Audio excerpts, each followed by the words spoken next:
Making headlines, Vice President calls for more public-private partnerships that introduce innovative and sustainable management practices. The Vice President emphasizes Maldives' strong dedication to promoting good governance and enhancing democratic principles. And the Minister of Foreign Affairs calls for urgent and collective action against climate change.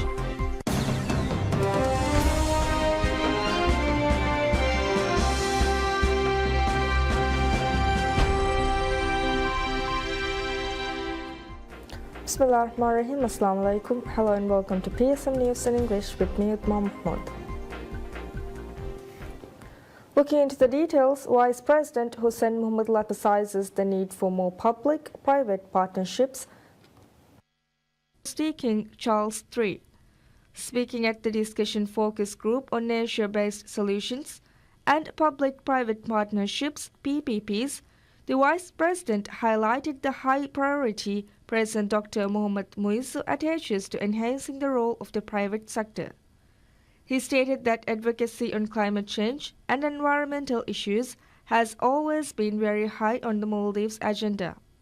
The Vice President highlighted that PPPs can mobilize significant financial resources and technical expertise from the private sector, complementing government efforts. The high-level CEO Commonwealth Leader event is held in the presence of His Majesty King Charles III and is organized by the Sustainable Markets Initiative. The Sustainable Markets Initiative was established by King Charles III when he was the Prince of Wales. Vice President Hussein Mohammed Latif attends the opening ceremony of the Commonwealth Heads of Government meeting CHOGM 2024. The event was graced by the presence of the head of the Commonwealth, His Majesty King Charles III, and delegations from Commonwealth nations. The Vice President was accompanied by a Maldivian delegation, which included Minister of Foreign Affairs Dr. Abdullah Halil, Minister of Sports, Fitness and Recreation Abdullah Rafiu, and High Commissioner of the Maldives to the UK Dr. Irtisham Adam. The Prime Minister of Samoa, Fiame Naomi Matafa, officially welcomed the delegates to CHOGM. The Vice President also participated in the official family photograph with delegation heads attending the event. Commonwealth leaders convene for CHOGM every 2 years, hosted by different member countries. This year marks the first time CHOGM is being held in a small island developing state in the Pacific. The theme for CHOGM 2024 is One Resilient Common Future, Transforming Our Commonwealth.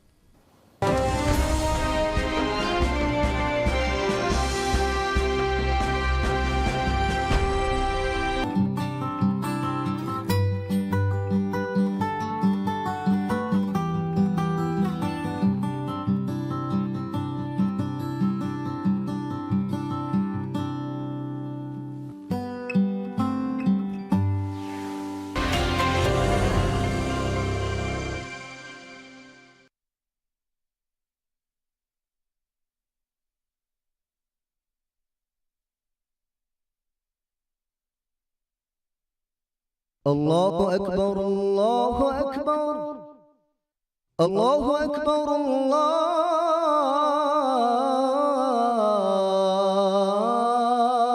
الله أكبر أشهد أن لا إله إلا الله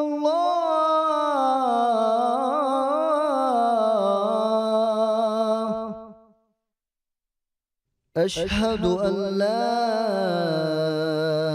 إله إلا الله أشهد أن محمدا رسول الله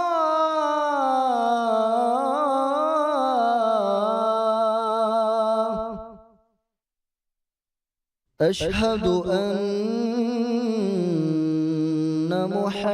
محمد رسول الله حي على الصلاة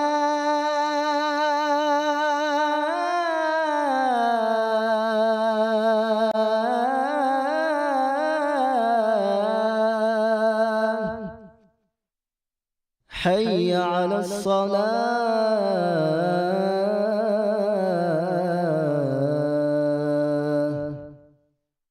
حي على الفلاح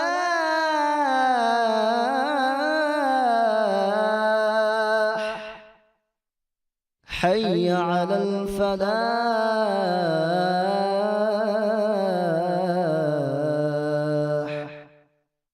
الله أكبر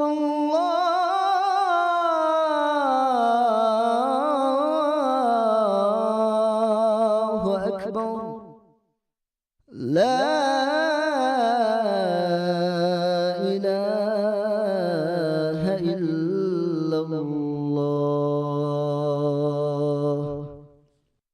اللهم رب هذه الدعوة التامة والصلاة القائمة آت محمدا الوسيلة والفضيلة والدرجة الرفيعة وبعثه مقاما محمودا الذي وعدته وارزقنا شفاعته برحمتك يا أرحم الراحمين وصلى الله على محمد وآله وصحبه وسلم والحمد لله رب العالمين.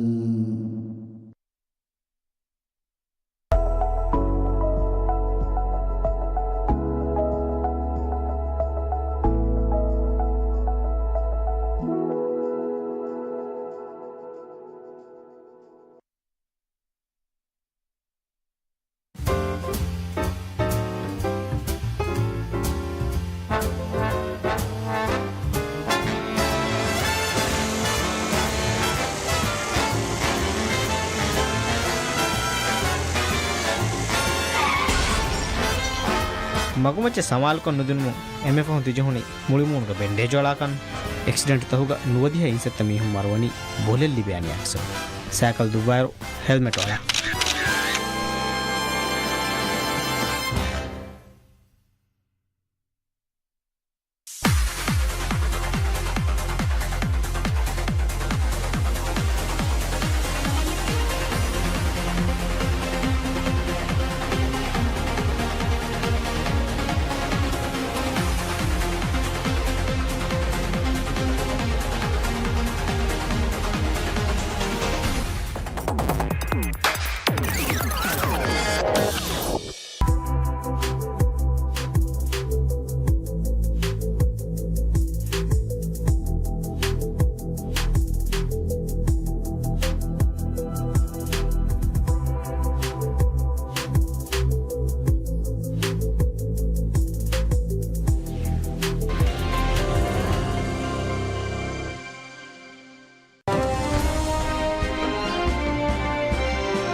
Vice President Hussein Mohammad Latif emphasizes the Maldives' strong dedication to promoting good governance and enhancing democratic principles.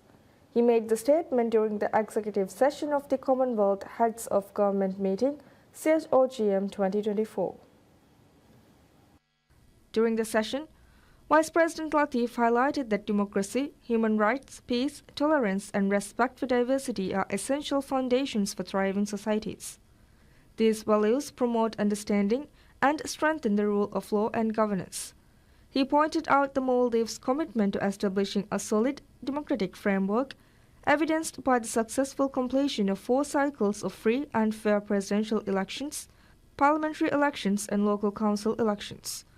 The Vice President also expressed appreciation for the Commonwealth Secretariat's vital role in election observation and suggested enhancing the Commonwealth's electoral support through training for election officials, creating a comprehensive election cycle plan, expediting observation reports, and providing technical assistance for implementing recommendations from these observer groups. He reiterated the government's commitment to collaborating with the Commonwealth to bolster democratic institutions.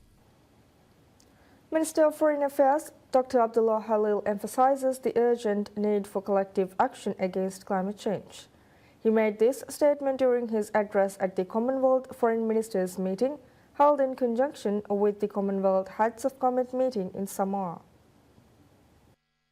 In his speech, Minister Halil emphasized the priorities of the Maldives that align with those of small island nations, stressing the significance of sustainable societies, democratic principles, and a resilient economy. He called for increased financial support to help small island countries mitigate the adverse effects of climate change. The minister specifically called for concerted efforts to implement the Antigua and Barbuda Agenda for Small Island Developing States (ABAS), adopted at the 4th meeting of Small Island Developing States in May. He also stressed the necessity of upholding democratic values and protecting vulnerable nations amid global turmoil. Dr. Halil expressed his gratitude to the Commonwealth for its support across various sectors and assured that the Maldives would continue to strengthen its ties with the Commonwealth while upholding its core principles. The Commonwealth Foreign Ministers meeting serves as a vital platform for addressing key challenges faced by member countries and enhancing cooperation to establish achievable goals for the Commonwealth. Minister of Agriculture and Animal Welfare, Dr. Aishat Ramila states that obstructing access to water and food for any purpose, including war, is entirely unacceptable. She made these remarks at the Committee on World Food Security meeting held in Rome, Italy. The Maldivian minister called for an end to the use of water and food as weapons in conflict zones. She expressed her support for Kuwait's proposal, which urges the Food and Agriculture Organization, FAO, and other relevant international agencies to collaborate in providing essential services such as food, water, and medical care to the Palestinian people in Gaza. In her speech, Minister Ramila emphasized that access to water and food is a fundamental human right. She reiterated that it is intolerable for anyone to deny these necessities, whether for military objectives or any other purpose. The minister confirmed that the Maldives fully supports the inclusion of Kuwait's proposal in the committee report. During the meeting, most countries voiced their support for Kuwait's proposal, with no nation directly opposing it. Consequently, the committee chairperson decided to include the proposal in the official report. Minister of Tourism Ibrahim Faisal discussed tourism development opportunities in Baristu and Gadu in Lam Atoll with the Indian High Commissioner to the Maldives, Munu Mahavar. In a post shared on social media, Minister Faisal indicated that he and the Indian High Commissioner visited Baristu and Gadu as part of the High Commissioner's tour of Lam Atoll. He noted that discussions focused on the potential of these areas as key sites for tourism development, aiming to unlock new opportunities for growth while preserving the island's natural beauty and heritage. The High Commissioner's tour comes at a time when both countries are working to strengthen trade relations. President Dr. Mohammad Muiz's recent visit to India resulted in the signing of 5 agreements to enhance cooperation between the Maldives and India, including a currency swap agreement. The President also participated in business forums in Delhi, Agra, Mumbai, and Bangalore. The Maldivian government is committed to expanding tourism across the country to enhance its economic benefits. Plans are underway to attract investors to less developed tourism areas, with Minister Faisal announcing investor forums in Singapore, Thailand, and Dubai to facilitate this initiative. A health waste disposal facility has been established for the first time in the Maldives, located at the health center in Bara, Halif Atoll. This facility was funded by the Global Environment Facility and the United Nations Development Programme, UNDP. The Ministry of Climate Change, Environment and Energy has transferred the facility to the Ministry of Health, aiming to implement best practices for health waste disposal at the island level and safeguard the community from environmental impacts. Minister of Climate Change, Environment and Energy, Tariq Ibrahim emphasized the importance of reducing reliance on incineration for health waste disposal as it releases toxic gases. He advocated for the adoption of environmentally friendly technologies such as autoclaving and reaffirmed the government's commitment to public health and environmental protection. Additionally, a memorandum of understanding (MOU) was signed between the two ministries to provide an ICP-MS machine for testing heavy metals, thereby enhancing the capabilities of the National Health Laboratory. The agreement was signed by Minister Tariq and Minister of Health Abdullah Nazim. The ICP-MS machine will detect heavy metals in soil, sediments, and blood, facilitating research on the health effects of pollution. The Ministry of Environment will supply the necessary reagents by the end of the year. Furthermore, the Environment Minister noted that interim hazardous chemical waste storage facilities will be established in Addu City and Vandu, Raitore.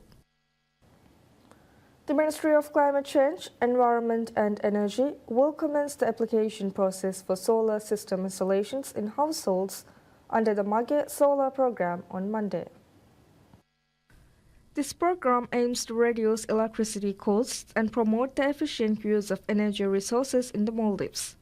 Applications can be submitted through the Fenaka Corporation website with eligibility determined by the order of submissions. Previously, 748 households successfully installed solar systems. The government has now allocated details for each atoll and have been publicized in the Gazette. The size of the solar PV systems will be based on a net metering survey offering both 3 kW and 5 kW options. No advance payment is required for installation, but a fee will be payable upon contract signing. A 3 kW system costs $2,929, while a 5 kW system costs $4,883. The government aims for 33% of energy consumption in the Maldives to come from renewable sources, with the Mage Solar Program being a key initiative to achieve this goal. The Maldives Immigration launches an operation in Guradu Island to tackle the issue of illegal immigrants. The operation will be conducted in collaboration with Maldives Police Service and other relevant authorities. Immigration noted that the operation aims to identify illegal immigrants and illegal foreign businesses in islands and take legal action against them. This marks the first time such an operation has been launched by the immigration on an island. Controller General of Immigration, Mohammad Shamman Wahid, announced plans to expand the operation to other atolls, with the goal of addressing the issue of foreign nationals in the Maldives within the next 3 years. The Controller General of Immigration has reaffirmed the government's commitment to addressing illegal immigration within the next 3 years and urged businesses to refrain from collaborating with illegal immigrants or harboring individuals without proper documentation.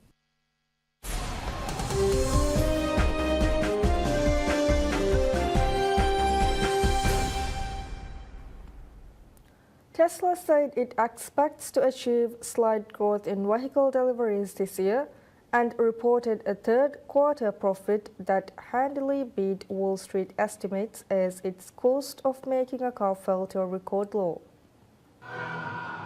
Tesla shares surged 7% after hours, adding nearly $50 billion in market value as investors cheered what looked like improvements in Tesla's core business of selling cars.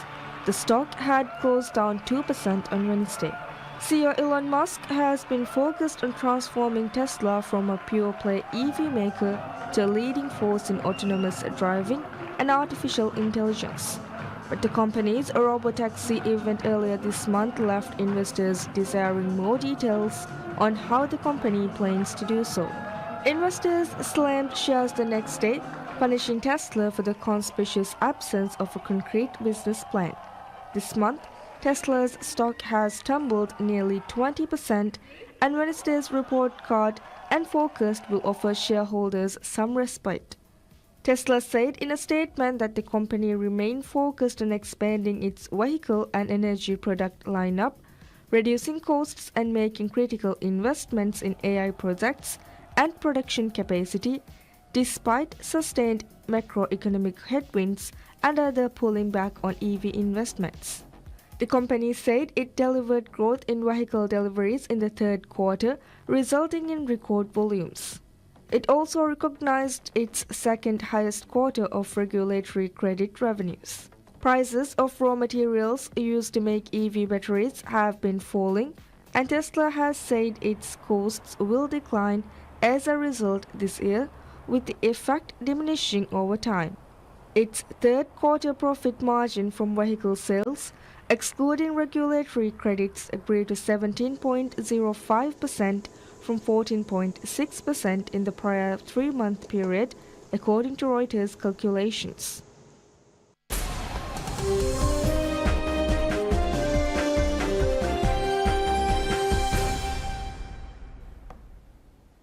Commonwealth Secretary-General Patricia Scotland says that the Ocean Declaration is a groundbreaking agreement aimed to fix maritime boundaries, even if small island nations eventually become unlivable. Representatives of 56 countries, most with roots in Britain Empire, are attending the Commonwealth Heads of Government meeting CHOGM in Samoa.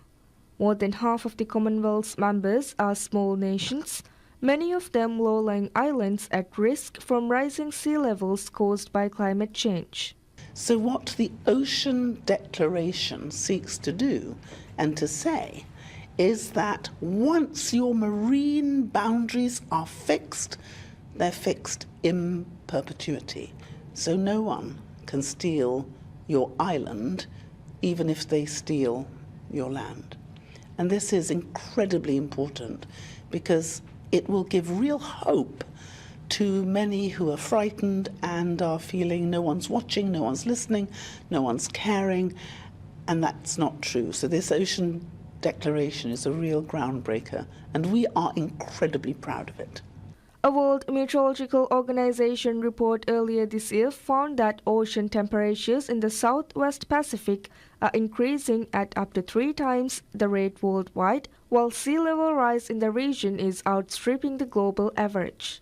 Scotland said the Ocean Declaration also aims to boost financing to ensure healthy ocean ecosystems.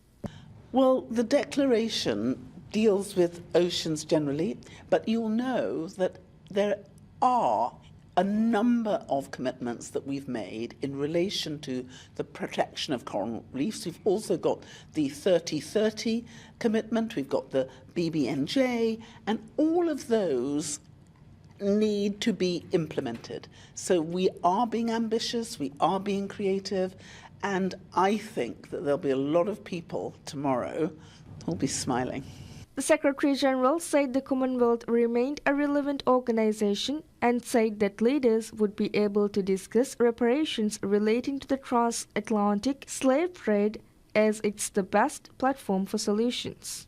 I hope that when we go to COP29, there'll be no more promises, no more pledges, but there'll be real commitment, real money, and we'll deliver. And I know that our Commonwealth Climate Finance Access Hub has been a real vehicle that we can now use to deliver that real money. With just about $8.2 million, we've already delivered more than $360 million, and we've got another $500 million in the pipeline. And if that's not good value for money, I don't know what is. So I hope we'll get ocean advisors and climate finance advisors into every country that needs it, because then we will give them the resources that they need to do that which they must do to save their ocean and to help us save our planet.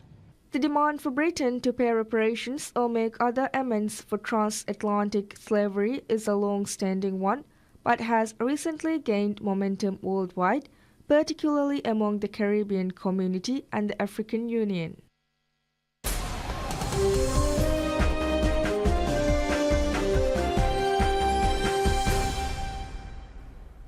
Fenerbahce coach Jose Mourinho was sent off as his side drew 1-1 with his former club Manchester United in the Europa League on Thursday after Christian Eriksen's early goal was cancelled out by Yusuf Neseri.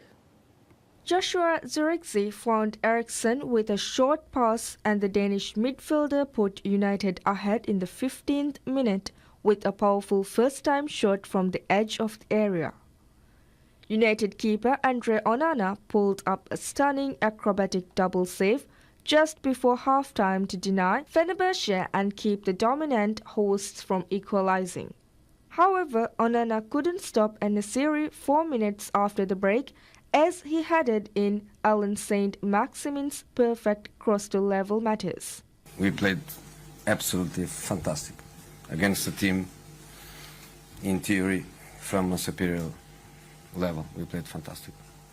Mourinho was shown a red card just before the hour mark after a heated dispute with the referee that seemingly included some colorful language. If I appeal, I will get 6 months. There is nothing to do. Since Sevilla, Roma final, there is nothing to do. It is what it is. That's why I say if the future is maybe better without European competitions. The closing minutes were largely uneventful, although United substitute Anthony had to be taken off on a stretcher, adding to their mounting injury concerns. So, they give us some problems, but we knew before. It's a good team. They have good players. They have a good manager. So it's never easy, but we take a point. And when you take a point, as I said, and in Porto and in Fenerbahce, that's not bad. But of course, we want to win. We want to win every game. United have 3 points after drawing their opening 3 games in the competition, while unbeaten Fenerbahce have 5 points.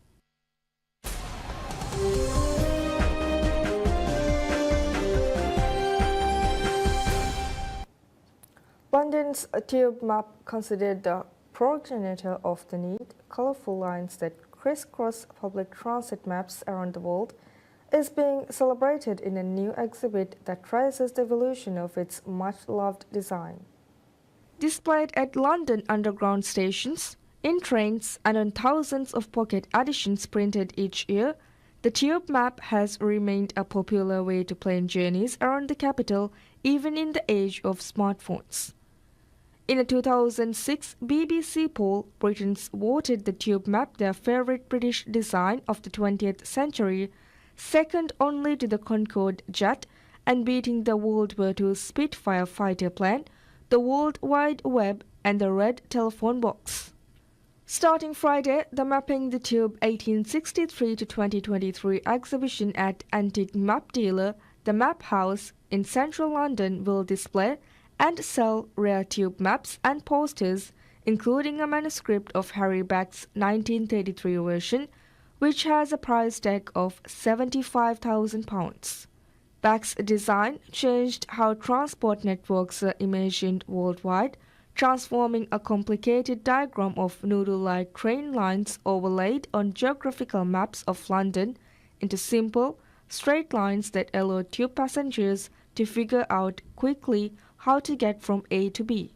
Harry Beck's influence is enormous and wide-ranging for transport maps. His concept was that when a passenger was underground, it didn't matter to them where they were above ground as long as they ended up at the station they were trying to get to. So all you needed to know was, where do I change from one line to another, what station do I start at, and where am I going?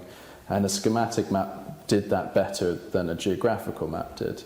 However, deeming it too radical, the capital's transport authorities rejected Beck's no-nonsense design at first, only adopting it after a hit trial run. The technical draftsman, whose North London home became increasingly strewn with map designs and manuscripts as the Underground expanded, was barely recognized during his own lifetime, although tube maps today do credit his design. I mean, these are design icons, and there will always be a place both for antique and vintage maps in that space. These are such great representations of the City of London, and things like the double-decker bus and the black cab. The tube map is one of those great essential icons of London. So even if we're not using it to navigate anymore, it's so important to continue producing it and publishing it because it represents the city. On sale are also a series of pre-Beck tube maps as well as the Wonderground map of 1940, which depicts London as a whimsical medieval town. The exhibition runs until November 30th. That's it for now. Thank you for watching. Have a pleasant day ahead. Bye-bye.